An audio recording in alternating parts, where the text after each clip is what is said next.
Hello everyone, so it's the day after Wolves progressed in the FA Cup fourth round, but this video is about Vitor Pereira. Now while we were building up towards the FA Cup game, we know in the last game in the Premier League when we drew 0-0, Sean Dyche was given the chop for not beating Wolves really, and a lot of people were shocked because Sean Dyche had done an okay job at Forest. Yes, they were lingering in and around the relegation zone, but people were like, wow, that is very harsh. But a big Wolves link. Former Wolves manager Vitor Pereira was swiftly appointed as Nottingham Forest manager, and I'm going to explain in this video why this is actually good for Wolves. Just before I get into that though, let's just quickly reflect on the FA Cup fourth round draw and the reaction.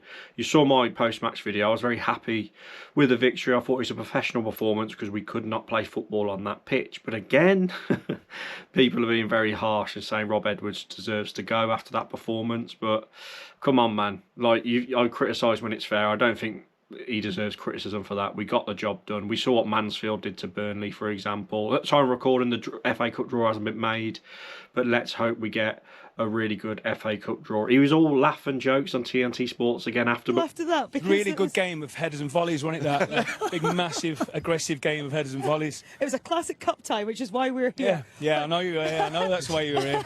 But when we win, he can laugh and joke all he wants. But when we play poor, like we did against Forest, I was annoyed that he was laughing and joking post-match. Rob Edwards on TNT Sports. But back to the Vitor Pereira thing. So, Vitor Pereira knows Marinakis, the Nottingham Forest owner, very well. When he was Olympiacos manager, Vitor Pereira, back in around 2015, where he won the domestic double. Marinakis was the one who got him in back then, so they know each other. And Liam Keane spoke about this on his podcast as well, about Vitor Pereira joining Forest. And he dropped a bit of news that surprised me. When Marinakis sacked Nuno Espirito Santo back at the beginning of the season, they eventually appointed Ange Postecoglou, if you remember.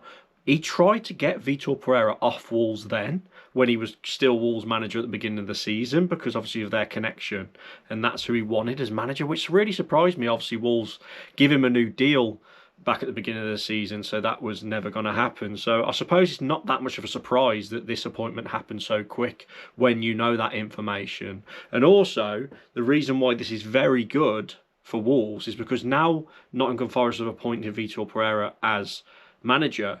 Wolves no longer have to pay him at all, because what happened is, obviously we're given that new contract, but there was a bit of a clause in it where we didn't have to pay out the 3 years or whatever it was he signed. We had to pay him for the rest of this season once we got rid of him. But because now he's Forest manager, I don't know if I think it's they cover it, or we just don't have to, because obviously he's being paid wages by Forest now. So that, I bet Wolves are absolutely delighted that he joined Nottingham Forest. So yeah, that's really good. And look, the appointment itself, he did amazing for us, didn't he, last season when he come in for Gary O'Neill, hit the ground running. Then we had the famous 6 wins in a row. We had a better squad then, obviously Cunha, Aït-Nouri, and that was still around back then, Semedo.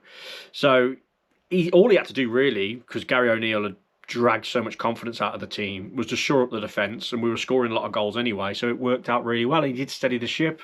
All the videos of him in the pub, very likeable at that point. Everyone loved him at that point when he was doing first the pints, then the points. But interesting. I don't know how he's going to do at Forest. I think he's just going to keep it basic. He won't change it up too much. He'll just try and play their best players, keep them up, and do his best he can in Europe for them. Will it last long term? Probably not. Probably not. He don't stay at places long, does he, Vitor Pereira? He lasts the most about 18 months and he's gone. He's had more clubs than Tiger Woods. So a good move for Wolves in terms of financially. And obviously Gary O'Neill joining Strasbourg. We don't pay him off anymore either. So yeah, financially, Fosun must be buzzing with this. But comment your thoughts down below. How do you think Vitor would do? And it's weird because obviously the way it ended at Wolves, his relationship broke down a bit with the Wolves fan base, as you'd expect after the terrible start we had, and him going up to the South Bank, pumping his chest. Remember that game when he lost his head in front of the South Bank? There was no coming back from that, was there? And obviously eventually he was gone. But interesting, very interesting. The manager merry-go-round in the Premier League is absolutely nuts, isn't it? It just seems like they use the same managers. They sack them after a bit, pay them off for a few million, and then they go again. But yeah, at least we haven't got to play Nottingham Forest. We've already played Nottingham Forest twice this year. They're out the FA Cup, so we can't get them in that. So there's no crazy controversial showdown between Wolves and Nottingham Forest with Vitor as their head coach for the rest of this season. But I guess bad luck to Vitor. I don't want him to do well. They could still go down with us to the Championship. I'm sure he'd be sacked if that happened. So if West Ham manage to pip them and they do go down, I don't think we'll be seeing Vitor in the Championship with Nottingham Forest. But yeah, look, just a quick update here. I'm going to react to the FA Cup draw tomorrow and do my Arsenal preview tomorrow. So please subscribe for that if you enjoy the videos, and like the videos as usual, and comment your thoughts down below on the topics in today's little news update video. Cheers everyone.